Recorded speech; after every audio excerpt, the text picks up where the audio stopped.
Right viewers, a very warm welcome back. ये obviously दूसरे channel पे चलने वाला क्रिकेट का कोई शो पीस मैच तो नहीं था। ये ऑब्वियसली एक जेन्युइन पॉलिटिकल थॉट पे डिस्कशन हो रही है, तो इसमें हीटेड अप होना बड़ी जेन्युइन सी बात है। और मुझे बड़ी मज़ा आ रहा है अपने इंडियन काउंटर पार्ट के साथ भी और इंडिया के जो पैनलिस्ट हैं उनके साथ भी बात करते हुए। ये बात सही है कि इंटेलिजेंस जस्टिस का रोल जो है बहुत हद तक फेलियर रहा है। जिस तरह उसामा बिन लादेन साहब के मुतालिक अजीज अंजुम साहब ने कहा, ये एडमिट करते हैं हम कि इंटेलिजेंस जस्टिस को नहीं पता चला। बिल्कुल उसी तरह जिस तरह पाकिस्तान अमेरिका को पता नहीं चला उसामा बिन लादेन या अलकायदा के एलिज्ड अटैक का 9/11 का, और जिस तरह बॉम्बे सरकार को पता नहीं चला बॉम्बे अटैक का। तो इंटेलिजेंस फेलियर जो है जानबूझ के एजेंसीज नहीं करती मेरा ख्याल से। जिस तरह बॉम्बे में इंडिया ने नहीं किया, न्यूयॉर्क में अमेरिका ने नहीं किया और एबटाबाद में पाकिस्तान ने नहीं किया। लेकिन जनरल साहब ये बताइए कि अजीज अंजुम साहब ने एक बात बड़ी अच्छी की कि अब हमें फ्यूचरिस्टिक उस पर बात करनी चाहिए। अब आप ये बता दीजिए कि leaving aside all the disputes जो हैं और उनको जहन में भी रखते हुए मोदी, ये बात एक फैक्ट है कि कांग्रेस की बनिस्बत उस वक्त हमारे ताल्लुकात ज़्यादा अच्छे हुए हिंदुस्तान के साथ जब बीजेपी की गवर्नमेंट आई, और उसमें वाजपेयी साहब को बहुत क्रेडिट जाता है। वो खुद आए, उन्होंने यहाँ पे आके आउट ऑफ द वे एक बड़ाई का सबूत पेश किया। मीनार पाकिस्तान भी आए और पाकिस्तान आए यात्रा में और ख़ुद आए चल के पाकिस्तान के प्राइम मिनिस्टर को मिले। तो अब बीजेपी की सरकार आई, आपके नज़दीक बीजेपी का वही हम एक्सपेक्ट कर सकते हैं पीस के हवाले से इनिशिएटिव जो वाजपेयी साहब के दौर में, आप समझते हैं नहीं नरेंद्र मोदी साहब को उनके तौर पे, उनकी पर्सनैलिटी के तौर पे देखा जाएगा? और किस हद तक जनरल साहब समझते हैं कि जो उनकी जो स्पीचेस थी इलेक्शन की, वो उनकी आगे की पॉलिसीज को भी डोमिनेट करेंगे? सिर्फ इलेक्शन यूफोरिया था जो खत्म हो गया। देखिए जी, मैं 2-3 पॉइंट्स बताना चाहता हूँ। नंबर 1 तो ये कि आप अपने तारीख के कॉन्टेक्स्ट से बाहर नहीं निकल सकते। जो भी है हमारे जो रिलेशनशिप है पाकिस्तान और इंडिया का, ये एक तारीखी पस मंज़र है, उससे हम बाहर नहीं निकल सकते। उस पस मंज़र में रहकर हमें सब चीज़ों को देखना होगा, नंबर 1 जी। नंबर 2, ये गलत ख्याल है कि अगर हम आपस में बहुत दोस्ती नहीं है तो हमें ज़रूर दुश्मनी होनी चाहिए। पीस हो सकता है, दोस्ती ज़रूरी नहीं है। इसके लिए जो चीज़ बहुत ज़रूरी है वो इंडिया को भी समझनी चाहिए, और पाकिस्तान तो खैर समझता है कि अगर आपके पास एक सलाहियत है तो नीयत बदलने में देर नहीं लगती। हम जो भी मनसूबाबंदी करते हैं, जो भी करता है, इंडिया करता है, पाकिस्तान करता है, दुनिया को जो मुल्क भी करता है, वो दूसरों की सलाहियत देख के करता है जी। इंडिया ने पिछले 5, 7, 10 साल में वो सलाहियत हासिल कर ली है जो हमें ख़तरनाक महसूस होती है। उनकी नेवी इतनी बड़ी हो गई है और इतनी बढ़ रही है इतनी तेज़ी से कि वो सारे इंडियन ओशन और उससे बियॉन्ड को डोमिनेट करने का सोच रहे हैं। तो ये पाकिस्तान में तो कभी इसको पसंदीदा नज़रों से नहीं देखा जाएगा। उनकी 7 लाख से ज़्यादा फ़ौज तो सिर्फ कश्मीर में मौजूद है। उनका जो डिफेंस बजट है वो पिछले 5 साल में 70-80% बढ़ चुका है ज़्यादा। इस सारे जितना कुछ ये इजाफा हुआ है जो इंडिया की सलाहियत में, ये इनसिक्योरिटी डेफिनेटली फैलाता है। अजीत साहब, अब तो मैं इसका जवाब लूंगा, लेकिन एक बार चुकी ये सिर्फ पाकिस्तान का मसला नहीं है। आप ये मुझे बताइए कि इंडिया के इर्द गिर्द और कौन से वो मालिक हैं जो अपने आप को सेफ और सिक्योर महसूस करते हैं? नहीं, जवाब लेते हैं यहाँ से। लेकिन कामरान साहब, हमने तो कहा कि शुरुआत करते कुछ पॉजिटिव से, लेकिन जो आपके मेहमान थे उन्होंने यही कहा दिया कि इंडिया कोई सलाहियत नहीं है, पाकिस्तान समझता है। तो जजमेंट से शुरू किया उन्होंने कि इंडिया नहीं समझता है, पाकिस्तान समझता है। तो जाहिर है इसका मतलब पास से हम निकल नहीं सकते। चलिए जीडी बख्शी साहब जवाब दीजिए जो उन्होंने जनरल साहब के संदर्भ में कहा। प्लीज थोड़ा मेरे को भी आप आराम से सुन लें। देखिए, आपने ये मसाइल रेज किया कि हमारा जो डिफेंस बजट है वो बढ़ता जा रहा है। माफ़ कीजिए, आप जानते हैं कि हमारा ना सिर्फ प्रॉब्लम्स कुछ बॉर्डर की आपके साथ हैं, चीन के साथ भी हैं। चीन का डिफेंस बजट आज के दिन 142 अरब डॉलर है। हमारा डिफेंस बजट 37 अरब डॉलर है। हमको चीन को भी देखना है। आप प्लीज, जो हम तैयारी चीन के बरखिलाफ हमें करनी पड़ रही है, आप उस पर क्यों, मुझे नहीं समझ आता कि आपको क्यों उससे प्रॉब्लम हो रही है। क्योंकि हम अपने आप को खाली तो कर नहीं सकते।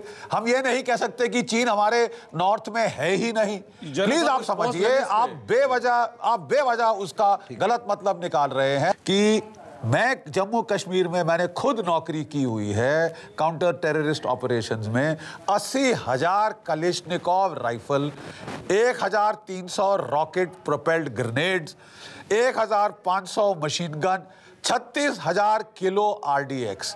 अब देखिए, कश्मीर के बागबानों में AK-47 राइफलें तो नहीं उगती साहब। ये कहीं बाहर से आती है, दर्जे हरारत हमारे लिए बढ़ती है। कौन सरकार है जो अपना जो लोगों की जान माल नुकसान करना। जवाब लेते हैं तो सर एक जवाब देंगे, ये जवाब देंगे, लेकिन आप जो है अजीत अंजुम साहब, जनरल साहब जो है, आपको बहुत बार बार आप रेफरेंस कोट करते हैं 71 का। आप यकीन करें जब आप 71 की बात करते हैं, आपका तो बॉम्बे अटैक एक शहर में अटैक था ना, हमारा तो आपने मुल्क तोड़ दिया पूरा हिंदुस्तान ने, तो हमें उससे बढ़ के तकलीफ होती है जब आप बात करते हैं 71 की। इस चीज को रियलाइज कीजिए जरा जी। देखिए कश्मीर में जो कुछ है वहां के अवाम कर रहे हैं, और अगर वहां पे कुछ लोगों ने वहां ये रास्ता इख्तियार किया है कि भारत की फौज का असला उनसे ही छीन के उन पे ही इस्तेमाल किया जाए, तो ये राइट उनका बनता है। 8 लाख फौज आपने मुकर्रर की हुई है, आपका ही असला आपके खिलाफ, जिस असले को आप गिन रहे हैं वो आपका ही असला है, जो आपसे वहां के मुजाहिदीन ने, जो वहां के हैं, उन्होंने छीन के आपके। बाकी जहां तक ताल्लुक है, वहां पर अगर पाकिस्तान के झंडे लहराए जाते हैं तो उसका सबब आप हैं। आपने वहां ह्यूमन राइट्स की वायलेशन की है, आपने जबरदस्ती उनको अपने कब्जे के अंदर रखा हुआ है। जहां तक अभी ये बात जो है वो बंबई की हो रही थी, मैं ज्यादा इसको तूल नहीं देना चाहता, लेकिन सिर्फ ये बात आपसे अर्ज करना चाहता हूं कि वहां पर जो 2 आदमी गिरफ्तार किए गए, फहीम अंसारी और दूसरे सबाउद्दीन, उनको तो रिहा कर दिया गया, वो इंडियन नेशनल थे। तो फिर कहां से जो है वो लिंक बना, कौन था जो आपने जवाब लेते हैं? 10 लोग वहां से पाकिस्तान से बोट से आए, कराची से और लखवी से लेकर तमाम लोग, उसको कैसे ट्रेंड उन 10 को किया, कसाब से लेकर। आप जवाब देंगे राजीव डोगरा साहब। हालांकि फिर वही बात हुई कि हम सकारात्मक बात करना चाहते थे, फ्यूचरिस्टिक, लेकिन जैसा कि वहां कहा जनरल साहब ने कि पास से हम नहीं निकल सकते, तारीख जो पीछे की तारीख है उससे नहीं निकल सकते, फिर हम घूमकर पीछे ही जाते हैं। राजीव डोगरा साहब देखिए, कश्मीर के बारे में ना आपको ज़्यादा पता है ना हमको पता है। क्योंकि दोनों मुल्कों में हिस्ट्री को भूल जाने की आदत है। कुछ लिहाज से अच्छा भी होता है। मैं सिर्फ एक चीज़ आपको बताना चाहता हूँ कश्मीर के बारे में। 1947 में जब पहले माउंटबेटन लाहौर जाके प्लेबिसिट के ऊपर बात की जिन्ना साहब से, तो उन्होंने कहा नहीं नहीं नहीं नहीं, बिल्कुल प्लेबिसिट नहीं होगा। मैं प्लेबिसिट के बिल्कुल खिलाफ हूँ। उसके बाद मेरे को पूरी हिस्ट्री पता है, और जब मैं हिस्ट्री आपको बताऊंगा तो आप शायद चौकन्ने रह जाएंगे। तो हिस्ट्री ना दोहराएं, हम आगे चलें। और मैं आप ही के शहर का एक पोएट की, मेरे को पूरी नज़्म याद नहीं है, पूरी उनके जो शेर है, जगन नाम था शायद उनका, वो उन्होंने ये कहा था, नमी अखियां दी कहंदी है, रोए तुसी भी सी, रोए असी भी हाँ। So please, it's affected लाली अखियां दी कहंदी है। You're right. I mean, मैंने पहले एडमिट किया, मैं पहले ही मान चुका हूं कि मेरे को याद नहीं है। So आपकी बात मान ली, इसी तरह आप हमारी बात मान लें तो पता नहीं कहाँ पहुंच जाए हम लोग। So जैसे उस टाइम मंजर था कि एक कोशिश हुई कि अपना दुख और दूसरे का दुख बांटने की, अगर उसी तरह शुरुआत हो, इंस्टेड ऑफ apportioning blame, तो क्या इसकी उम्मीद लगती है? छोटा सा जवाब, उसके बाद हम जाएंगे कामरान साहब के पास। हम अब जरा कल की बात करें कि कल मुलाकात हो रही है, लेकिन कल तो चलिए एक स्वेरिंग इन सेरेमनी में आ रहे हैं, लेकिन परसों जो बात होगी और आगे अगर ये सिलसिला खुलता है, ये सिलसिला शुरू होता है, डेडलॉक शुरू होता है, खुलता है, तो क्या उम्मीद है? देखिए, अगर दोनों लीडर्स को हमारी डिबेट दिखाई जाए तो मेरे को लगता है फिर उम्मीद बहुत बढ़ जाएगी, क्योंकि उनको समझ आ जाएगा कि ऐसी बातों का कुछ फायदा नहीं है। छोटा सा जवाब लेते हैं इनसे, उसके बाद आ रहे हैं कामरान साहब। मुझे 1 मिनट, जो डोगरा साहब ने कहा, देखिए जब नवाज शरीफ पिछला इलेक्शन लड़े थे तो उसमें एक ट्रेड बहुत बड़ा मुद्दा था भारत के साथ, बहुत, लेकिन वो हॉस्टेज हो गया टेररिज्म का। लेकिन ये जितने पैनलिस्ट बैठे हुए हैं, मैं उनसे ये आग्रह करूंगा कि इस बात पे गौर करें कि जब भी ये ट्रेड की बात होती है तो ये जमायते इस्लामी जैसे जो पार्टियां हैं वो उसको अपोज करती हैं ट्रेड को। वो कहते हैं कि हम ट्रेड करेंगे तो इंडिया का इन्फ्लुएंस बढ़ जाएगा। हम उनसे बोलते हैं कि भाई आप अगर कॉरिडोर दो हमको सेंट्रल एशिया के साथ ट्रेड करने के लिए, वो भी बात उनको नहीं जमती है। वो कहते हैं कि वहाँ भी हमारा इन्फ्लुएंस हो जाएगा। तो आप अगर ऐसे सोच के गिरफ्त में रहोगे तो कैसे? तो ना हमारा भला होगा ना आपका कोई मुलाकातें, दुआ सलाम होगी, लेकिन बात आगे नहीं बढ़ी। इमरान साहब, कुछ शुरुआत होगी या नहीं? बार बार एक ही सवाल पूछ रहे हैं। क्या कोई होप आपको लगता है दोनों मुल्कों की आवाम चाहेगी कि रिश्ते अच्छे हो? मैं अटारी बॉर्डर की तरफ से बाघा क्रॉस करके आपके यहाँ आ सकूं लाहौर, और आप लाहौर से अमृतसर होते हुए दिल्ली आ सके। ये रिश्ते, ये दिल के रिश्ते कब खुलेंगे? हम भी यही चाहते हैं, हम भी यही चाहते हैं, बिल्कुल बिल्कुल। जब खुलेंगे, जब आप बॉम्बे अटैक से आगे जाएंगे, जिस तरह हम 71 अटैक से आगे गए थे। लेकिन बहरहाल तब होंगे जब बॉम्बे अटैक के बाद आप जवानों के सिर काटकर आपकी जो बॉर्डर एक्शन टीम है नहीं ले जाएगी। आपको पता है कि जवानों के सिर काट कर ले गई आपकी टीम, और आपको पता है पिछले साल भी 5 जवानों की हत्या हुई।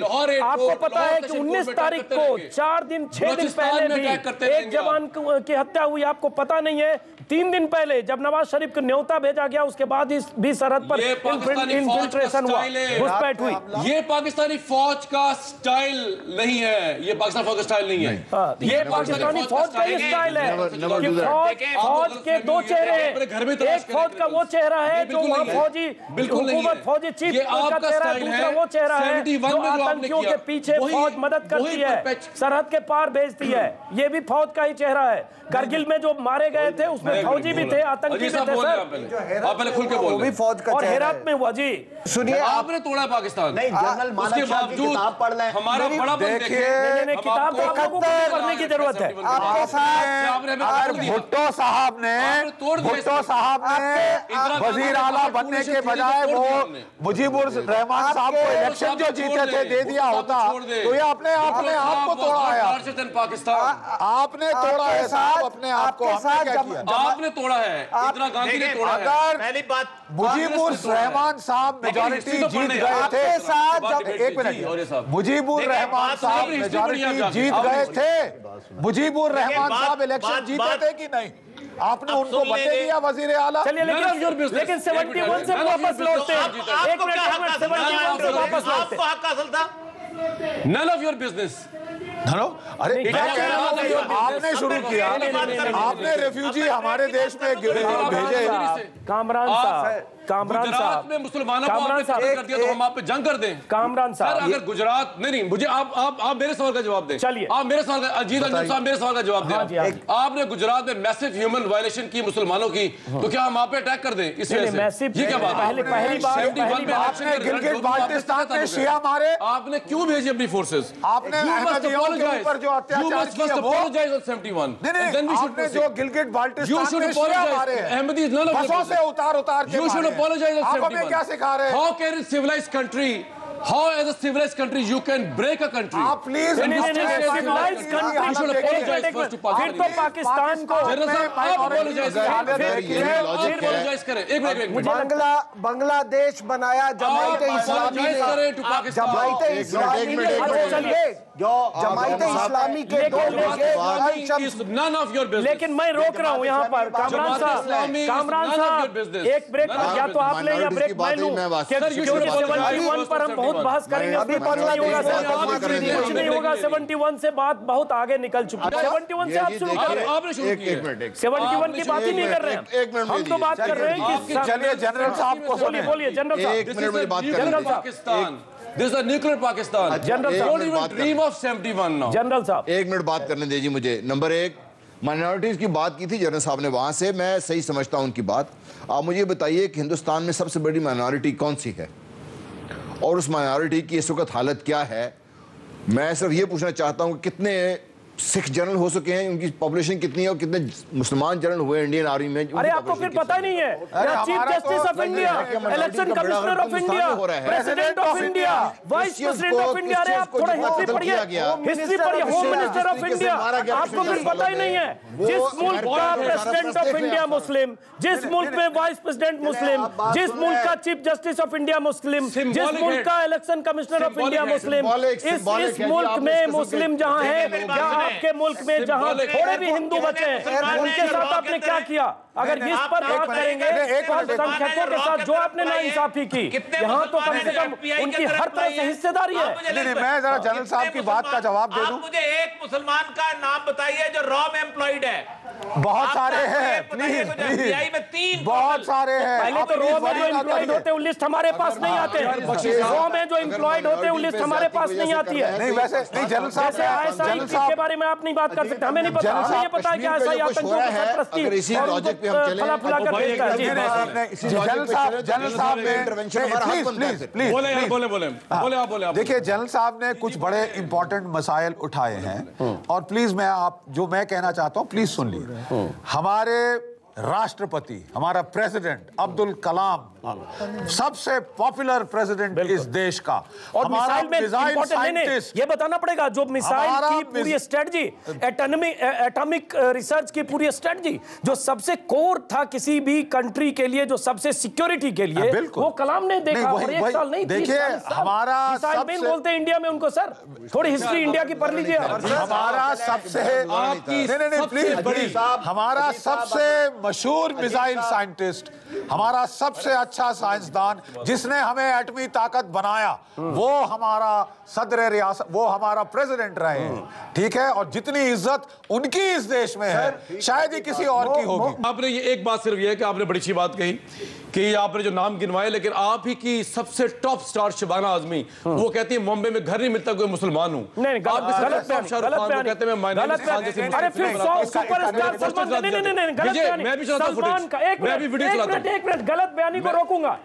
देश के जो 5 सुपरस्टार हैं, सलमान खान, शाहरुख खान, आमिर खान, ये तीनों मुसलमान। माफ करिए, मुझे शर्मिंदगी हो रही है कि आपने ऐसे मुद्दे को छेड़ा कि मुझे इनका नाम लेना पड़ रहा है। वो तो आर्टिस्ट है, आपको पता ही नहीं है, फिर आपको इस देश के बारे में कुछ पता ही नहीं है। और इस मानसिकता से, इस पूर्वाग्रह से फिर रिश्ते आपको पता है कि सलमान खान, शाहरुख खान, आमिर खान, ये सारे हमारे सिर माथे पर हैं, जावेद अख्तर से लेकर शबाना आजमी तक। चलिए कामरान साहब एक बार ब्रेक पर जाएं। शबाना आजमी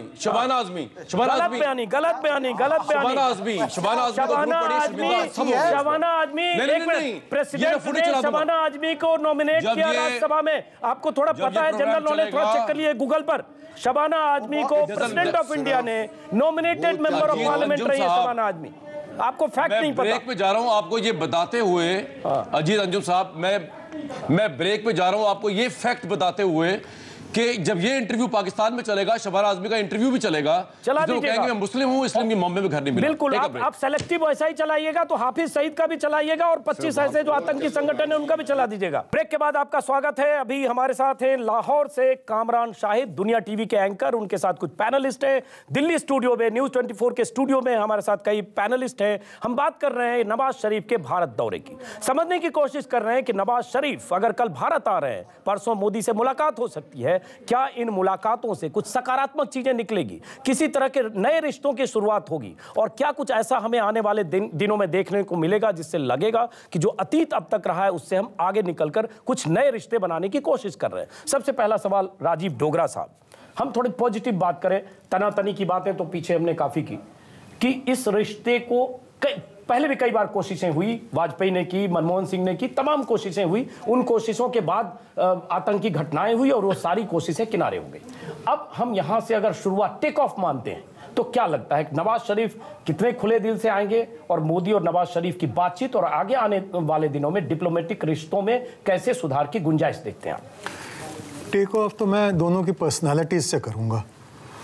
मेरे को लगता है दोनों एक ही उम्र के हैं, 62-63 के आसपास, और दोनों एक ही तबीयत के आशावादी हैं, दोनों ही बिजनेस फ्रेंडली हैं। नवाज शरीफ साहब के लिए भारत स्ट्रेंजर नहीं है। एक और मैं स्टैटिस्टिक बताऊं कि पूरे सार्क रीजन की जो ग्लोबल ट्रेड है उसका सिर्फ 5% हिस्सा हम आपस में ट्रेड करते हैं। तो आप ये समझें कि हम कितना कम एक दूसरे से ट्रेड करते हैं और कितनी इसमें पॉसिबिलिटीज़ हैं। और आपने सवाल शुरू ये किया था कि जब मोदी साहब और नवाज शरीफ साहब मिलेंगे तो क्या आगे होना चाहिए। मैं तो सिर्फ यही कहूँगा कि हमारे अली सरदार जाफरी साहब बड़े मशहूर पोइट थे, उन्होंने इस चीज़ के ऊपर काफ़ी साल पहले तवज्जो दी और उन्होंने कहा गुफ्तगू बंद ना हो, बात से बात बने। चलिए कामरान साहब। वाह, बड़ा अच्छा शेयर जनाब, इन्होंने बड़ा ज़बरदस्त इस शेयर पे अपना एनालिसिस दिया। और मकबूल जान साहब, व्हाट्स योर टेक? देखिए मेरी बात सुने, बड़ी ट्रेड के बारे में बहुत गुफ्तगू होती है। आज का जो दौर है ये अब मिलिट्री का दौर रह ही नहीं गया, ट्रेड का दौर रह गया है। और वो मुल्क जो कि ज़रा से कमज़ोर होते हैं उनके लिए सबसे बड़ा ख़तरा ही ट्रेड और सबसे बड़ा ख़तरा इकोनॉमी का होता है।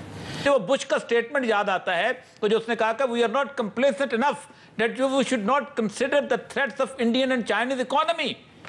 ये आपके लिए भी थ्रेट था, हमारे लिए भी थ्रेट था। दुनिया बड़ी अजीबोगरीब सी सूरत हाल हो गई है। कहने का मकसद ये है कि अगर तो हम इस रिटोरिक में रहे, अगर तो हम उस माजी में रहे और हमने सोचा कि हमारे बैक पे जो मिलिट्री माइट थी, हमारे बैक पे जो एक चीज़ थी, हम ट्रेड के अंदर भी यही करेंगे, तो फिर मसला बड़ा ख़राब हो जाएगा। और पर्सनैलिटीज़ की जहाँ तक बात की, दोनों का एक्सपीरियंस भी अपनी जगह, दोनों का मैंने पहले खौफ जाहिर किया था कि लीडर्स बन जाते हैं hostage of their rhetoric and leader बन जाते हैं होस्टेज ऑफ देयर नेशन, जो सेंटीमेंट उनको देके जाते हैं। यही सूरत हाल थी कि जब वो क्लॉज आई थी जर्मनी के अंदर and Hitler became a popular leader of the Germany.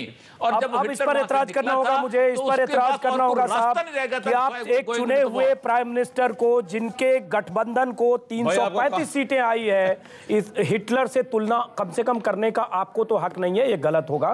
क्योंकि अपने मुल्क के हालात देखें और हमने सकारात्मक बात की कोशिश की। आप हिटलर की मिसाल देंगे तो जाहिर है हमें एतराज करना होगा। हम सकारात्मक बातचीत करने की कोशिश करें। हिटलर की मिसाल नहीं, मैं हिटलर की मिसाल इस तरह नहीं हमने दी। थोड़ा रिकंसिलिएशन ठीक है, आप ये बात आपकी सही है, हिटलर से मिसाल नहीं दी उनको, नहीं मैंने इलेक्टेड मेजॉरिटी को कहा है। आप हिटलर के बजाय आप किसी को अमेरिकन प्रेसिडेंट जो भी इलेक्टेड मेजॉरिटी आएगा, यहाँ के देखें ना कि कैसे फौजी हुकूमतें तख्ता पलटती है, फिर जियाउल हक को देखें, फिर मुशर्रफ को देखें, फिर अयूब खान को देखें, कैसे आपके मुल्कों में फौजी हुकूमत ने कैसे आपकी चुनी हुई सरकारों को निकालकर बाहर फेंका। और आपके जो प्रधानमंत्री रहे हैं बेनजीर भुट्टो और नवाज शरीफ को 10-10 साल लंदन और दुबई भटकना पड़ा। ये आप अपने मुल्क को देखें, अगर हिटलर तक जाएंगे तो। आपने शायद मेरी नेक नीति से की, चलिए, हाँ, आपने मेरी नेक नीति से की हुई बात का गलत मतलब लिया है। मैं बुनियादी तौर पे कहना ये चाहता था कि जब तक ये लीडरशिप अपने उस सारे जो अपने हिसार बनाते हैं उससे बाहर नहीं निकलेंगे, खा नवाज शरीफ हो, खा मोदी हो, कोई हो, जब तक ये नहीं निकलेंगे कुछ नहीं होगा। अजीत साहब, मेरा सवाल है आपसे, आपके पैनलिस्ट से, कि लिविंग असाइड द डिफरेंसेस, कौन से ऐसे ब्रिजिंग ग्राउंड्स हैं जिसे गैप फिल कर सकती है मौजूदा दोनों क़यादतें? पहले गुस्सा साइड पे करके इसका जवाब दें। बिल्कुल कर्नल साहब, देखिए सकारात्मक क्या गुंजाइश है? सकारात्मक जो एक सबसे बड़ी चीज़ है कि कुछ रियलिटीज़ हैं ज्योग्राफी के, और वो रियलिटीज़ हैं जैसे मान लीजिए गैस पाइपलाइंस का हुआ, अब उसमें फ़ायदा पाकिस्तान का भी होगा, हमारा भी होगा। हमारा ट्रेड कॉरिडोर की बात है तो सेंट्रल एशिया को उसमें उनका भी फ़ायदा होगा, हमारा भी फ़ायदा होगा। इन्होंने चाइनीज़ के साथ वो इकोनॉमिक कॉरिडोर की बहुत बड़ी वो की है, उसमें कोई बहुत बड़ी स्ट्रैटेजिक इंपोर्ट है, इन सभी को वो बात समझ में आती है। हमको कोई ऐसा स्ट्रैटेजिक आउटरीच पाकिस्तान में नहीं चाहिए, हम प्योर ट्रेड की बात कर रहे हैं। और मैं आपको इनको ये आगाह कर देना चाहता हूँ कि ये जो इकोनॉमिक कॉरिडोर की बात ये कर रहे हैं, जो कि इन्होंने वो किया है, एग्रीमेंट किया है चाइना से, और काम उस पर बड़ी तेज़ी से शुरू हो गया है, इसका ये कोई बहुत बिनाइन चीज़ नहीं है। लेकिन हमारा जो एटीट्यूड है वो बिल्कुल बिनाइन है। लेकिन हम जब भी, मैंने पहले कहा कि जब भी ट्रेड की बात करते हैं तो उसको बड़े शक के निगाह से देखा जाता है कि यहाँ तो इंडियन इन्फ्लुएंस बढ़ जाएगा, अफगानिस्तान में इंडियन इन्फ्लुएंस बढ़ जाएगा, सेंट्रल एशिया में इंडियन इन्फ्लुएंस बढ़ जाएगा। सवाल तो फिर खड़े होंगे जब अगर हम रिश्तों को सुधारने की कोशिश करेंगे। थोड़ा एक मिनट में एक बार जरा कामरान साहब के पास जाते हैं, उनके एक और पैनलिस्ट हैं, उसके बाद वापस लौटेंगे। कामरान साहब, आपने सुना जो हमारे यहाँ जो कर्नल साहब हैं RSN सिंह ने कहा कि हम जब भी कुछ पॉजिटिव बात करते हैं तो हमारी मंशा पर संदेह किया जाता है, शक किया जाता है, ट्रेड की बात करते हैं तो भी। कामरान साहब, ये जनाब, ये वैसे इस पे general ji, thank you Ajit sahab. General साहब ये बता दीजिए कि जिस तरह इन्होंने कहा है कि ट्रेड वगैरह करने से या गैस पाइपलाइन के इश्यूज, तो उस पर हम शक क्यों करते हैं, या हमारे यहाँ पे क्यों शक किया जाता है? देखिए, दो चीज़ें पहले मैं कह चुका हूँ कि इंडिया का जो अपना एटीट्यूड है और जो सब कुछ है वो कॉन्फिडेंस हमें नहीं देता। गैस पाइपलाइन की बात चल रही थी, जी जी, इंडिया बैकआउट कर गया उसमें से, इंडिया बैकआउट कर गया, पाकिस्तान और ईरान का काम भी आगे नहीं चला, वहाँ बैठ गए वहीं पर, तो ट्रेड कहाँ से आगे चलेगा ये? फिर जब हम ट्रेड की दूसरी बात करते हैं और ये चाहते हैं कि हम एक्सेस दे दें इनको सेंट्रल एशियन रिपब्लिक्स में without any benefit to Pakistan. हम कैसे कर सकते हैं? ये अपने बेनिफिट की बात करते हैं तो पाकिस्तान को अपने बेनिफिट के बारे में बात करने का पूरा हक हासिल है। एक सवाल और जनरल साहब की जो परसेप्शन है, अजीत साहब भी कह रहे थे कि पाकिस्तान की फौज से पूछ के पाकिस्तान के इलेक्टेड प्राइम मिनिस्टर अब आए हैं या जाएंगे या फैसला करेंगे, इस वक्त क्या वो इसी तरह मामला चल रहा है? देखिए, ऑब्जेक्टिवली बताइएगा जो उन्होंने रेज किया है। देखिए, बात ये बिल्कुल सही है। मैं आपको ये भी बताना चाहता हूं कि मनमोहन सिंह ने जब कोशिश की थी सियाचिन ग्लेशियर को डिमिलिटराइज करने की बात की थी तो उनकी फौज ने वीटो कर दिया था। नहीं हुआ बात ये। मसला ये है कि जब कोई ऐसा मसला होगा जो किसी कौम की सिक्योरिटी से ताल्लुक है तो उनकी फौज से पूछा जाएगा। नहीं, लेकिन प्राइम मिनिस्टर को अगर दूसरे मुल्क में जाना हो और उसके बाद फौजी हुकूमत या फौजी चीफ से, आर्मी चीफ से इजाजत लेनी पड़ी, दोनों में फर्क है। नरेंद्र मोदी को इनवाइट करने से पहले आर्मी चीफ से पूछने की जरूरत नहीं है, किसी से पूछने की जरूरत नहीं है। लेकिन आपके यहाँ नवाज शरीफ को आने से पहले 3 दिन क्यों लगा? 3 दिन तक आपने क्यों? अजीत साहब काम डाउन, मैं यही पूछ रहा हूं उनसे, यही सवाल पूछ रहा हूं बिल्कुल कि ये प्राइम मिनिस्टर के विजिट की बात हो रही है जनरल साहब। देखिए, 3 दिन लगना या 4 दिन लगना वो हमारा अपना मसला है। हम अपनी सोच विचार कर रहे हैं और मेरा ख्याल है कि जमहूरी हुकूमत की हैसियत से नवाज शरीफ साहब ने बहुत अच्छा किया है। जितने स्टेक होल्डर्स हैं हर एक से उन्होंने मशवरा किया है, अपोजिशन पार्टी से मशवरा किया है, उन्होंने जितनी हमारी मजहबी। ठीक है अजीत साहब, पर आपको खुश होना चाहिए अगर आर्मी से पूछ के प्राइम मिनिस्टर आ रहे हैं तो आर्मी तो फिर पाकिस्तान की बहुत चाहती है मोदी साहब और नवाज शरीफ साहब मिले, आपको तो खुश होना चाहिए इस बात पे। चलिए, खुश तब होंगे जब अच्छी आगे शुरुआत हो। लेकिन एक हाफिज सईद साहब भी हैं जिन्होंने तुरंत बयान दिया, वो आपको पता होगा कि हाफिज सईद साहब की क्या हैसियत है। लेकिन जीडी बख्शी साहब, आप शायद कुछ कहना चाह रहे हैं। देखिए, हमारी प्रॉब्लम क्या है आप समझिए। पाकिस्तान के अंदर जनरल साहब, मैं जरा कुछ अर्ज कर लूं। Thank you. देखिए, पाकिस्तान के अंदर हमारी प्रॉब्लम यह है कि आपके अलग अलग राइवल पावर सेंटर्स हैं जो हमेशा हारमोनियसली एक डायरेक्शन में पुल नहीं करते। जब अगर सिविलियन एस्टैब्लिशमेंट हमारे से बातचीत का दौर शुरू करती है, हमारा तजुर्बा अनफॉर्चुनेट ये रहा है कि उसी टाइम पे बॉर्डर्स पे पाकिस्तान आर्मी की तरफ से वायलेशन शुरू हो जाती हैं। जो जिहादी तंजीमें हैं वो वही मौका चुनती हैं कोई बड़ा धमाका करने का, कोई बड़ी मास कैजुअल्टी एक्शन करने का, और वो कहानी फिर जो है स्नेक्स एंड लैडर जैसे 0 या 1 या 2 पे आ जाती है, जो कहाँ 99-98 पे पहुँच रही थी। तो हमारा आपसे सिर्फ ये कहना है, देखिए हमारे चीन से भी मसाइल हैं। आज से कई साल, कोई 20-30 साल पहले हमारी लीडरशिप ने उनकी लीडरशिप से बात करी और चीनियों ने हमें कहा कि देखिए जो बड़े पेचीदे मसाइल हैं उसे आप 2 दिन में हल नहीं कर सकते, उन्हें ज़रा अलग रखिए, ट्रेड करें, कल्चरल टॉक करें, कल्चरल रिलेशन करें। अब हमारा बड़ा अच्छा चल रहा है साहब उनसे, हमारा ट्रेड उनके साथ $70 अरब है। हम भी कह सकते हैं कि साहब ये हमारी मार्केट तबाह कर देंगे, ये फ्लडिंग करेंगे गुड्स की। हमने कहा फिर भी ठीक है साहब, कुछ ना कुछ तो ह्यूमन टू ह्यूमन रिलेशन भी बनता है, human to human, people to people relation कुछ बनेंगे तो अपने आप शायद ये टेढ़े मसाइल दूर हो जाएंगे। लेकिन अगर आप बात करें साहब कि पहले कश्मीर आप कल हल करके दीजिए जो इतने साल नहीं हल हुआ, तो मैं नहीं समझता वो बात कहीं जाएगी जी। और हमारा सिर्फ आपसे गुजारिश, एक मेरे फौजी है वहां पे, मैं उनसे गुजारिश करना चाहता हूं साहब, देखिए आपको और मेरे को तनख्वाह लड़ने की मिलती है, आपका और मेरा पेशा लड़ना है। हम फौजें आपस में लड़ें कोई फिक्र नहीं, लेकिन ये कैसी लड़ाई है साहब जिसमें हमारी औरतें, हमारे बच्चे, हमारे बूढ़े, वो वहां पे बम फट रहे हैं, वो मर रहे हैं। ये वाहियात लड़ाई है। लड़ाई हो तो चलो ठीक है साहब, आप और मैं पेशेवर सिपाही हैं, हम दोनों लड़ लेंगे, हम सिविलियंस को क्यों इन्वॉल्व करें? ये जो जिहादी जो एलिमेंट्स हैं, ये जो टेररिज्म का जो दौर आपने शुरू कर रखा है, देखिए ये लड़ाई के तरीके के लिहाज से गलत है। कुरान शरीफ में बड़ा साफ लिखा है, जिहाद में औरतों की जान, बच्चों की जान, बूढ़ों की जान बख्श दी जाए। और टेररिज्म एक ऐसा नापाक चीज है कि वो वार ही बच्चों, बूढ़ों और औरतों पे होता है। तो हम सिर्फ ये कह रहे हैं साहब कि लड़ना भी है साहब, आपकी फौज, हमारी फौज बड़ी तगड़ी फौजें हैं, हम लोग लड़ लेंगे। हालांकि चलिए आज हम लड़ने की बात नहीं करें, आज जब हाथ मिल रहे हैं तो दिल मिलने की बात करें। ये आपके पाकिस्तान के कराची से लाहौर तक पनाह ले रखी है इन्होंने। और जो ओसामा जो दुनिया का सबसे बड़ा आतंकी था, दहशतगर्द, वो आपके यहाँ था, और अभी भी खुलेआम लाहौर से कराची इस्लामाबाद तक घूमते। हम ये बात करेंगे तो कहीं नहीं पहुंचेंगे सर। जो आपके अपने जनरल मानेक शाह की किताब है वो आप पढ़ लें, शर्मिला बोस की किताब जो कोई मुसलमान नहीं है वो आप पढ़ लें, वो आप पे वाज़े हो जाएगा। 10 किताब आपको भी बताऊं, प्रेस्क्राइब करूं, जो आप पढ़ लें, आपको पता चल जाएगा कि पाकिस्तान में दहशतगर्द क्या करते हैं और पाकिस्तान की आर्मी कैसे प्रोटेक्ट करती है। हामिद गुल ने क्या किया, आईएसआई ने क्या किया, कयानी ने क्या किया, मैं आपको बताऊं।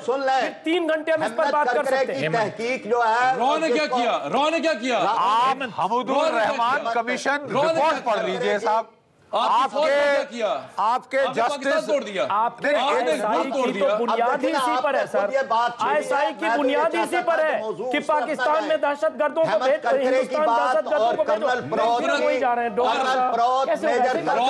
आपकी फौज के लोग जिन्होंने समझौता एक्सप्रेस पे पाकिस्तानियों को जिंदा जला दिया। और आपके साहब हमारी फौज है, आपके फौज के मुखिया मुशर्रफ जिन्होंने इन्हीं नवाज शरीफ ने शांति दूत की तरह जो वाजपेयी गए उनका इस्तेकबाल किया, स्वागत किया लाहौर में। और आपके जो फौजी मुखिया थे मुशर्रफ, उन्होंने आपके प्रधानमंत्री को दरबदर किया, मुल्क बदर किया और उसके बाद करगिल किया। आपको पता है कि कैसे आपके मुल्क में फौज और लोकतांत्रिक सरकारों के बीच क्या रिश्ता है? जब तक आप कश्मीर को आजादी नहीं देंगे, ये आप नहीं तय करेंगे, कश्मीर आपका नहीं है, ये हम लोग चैनल पर बात करके नहीं तय कर सकते।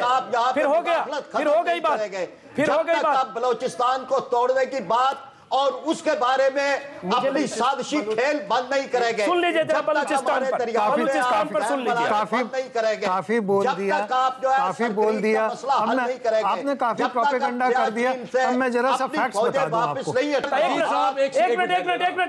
एक मिनट कामरान साहब, 3 एग्जांपल बताइए। मैं एक मिनट कामरान साहब, मैं तीन मिसालें देता हूं जब भारत ने कोशिश की, जब अटल बिहारी वाजपेयी गए, बातचीत हुई, संसद पर हमला हुआ। एक मिनट, मुशर्रफ का स्वागत हुआ आगरा समिट में, मुशर्रफ गए वापस, उसके बाद फिर मुंबई धमाके हुए। आप ऐसी 3 मिसालें हमें दीजिए। यानी हमारा दोस्ती का हाथ बढ़ाया और भारत ने आपके मुल्क में आतंकी भेज दिए। आप बताइए, मिसालें बताइए। हमारे कैदियों को, शहरियों को आपका क्या ताल्लुक है इस बात से कि वहां पे 71 की लड़ाई के 62 कैदी आज भी आपकी कैदों में वहां सड़ रहे हैं बेचारे। और बताऊंगा उसमें अपोलोजाइज नहीं, आप सुनिए, अपोलोजाइज आपको करना पड़ेगा। जब आप सुनेंगे अपोलोजाइज आपको करना पड़ेगा। सुनिए, you have to apologize to the people of Pakistan, the way you conduct Kamran sahab, आप बोलते रहिए, वो ब्रोकन रिकॉर्ड की तरह बोलते रहिए। अब मैं भी बोलता रहूंगा, मेरा सुनेंगे। ब्रोकन रिकॉर्ड तो है, yes, you're right. We are the broken record. You break us.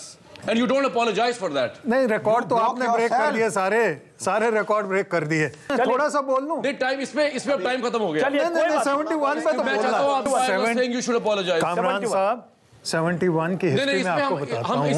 71 के जो 90 टाइम खत्म हो गया सर, राजीव साहब टाइम खत्म। चलिए कोई बात नहीं, राजीव साहब टाइम खत्म हो गया, लेकिन माफी मांगने की बात होगी कामरान साहब।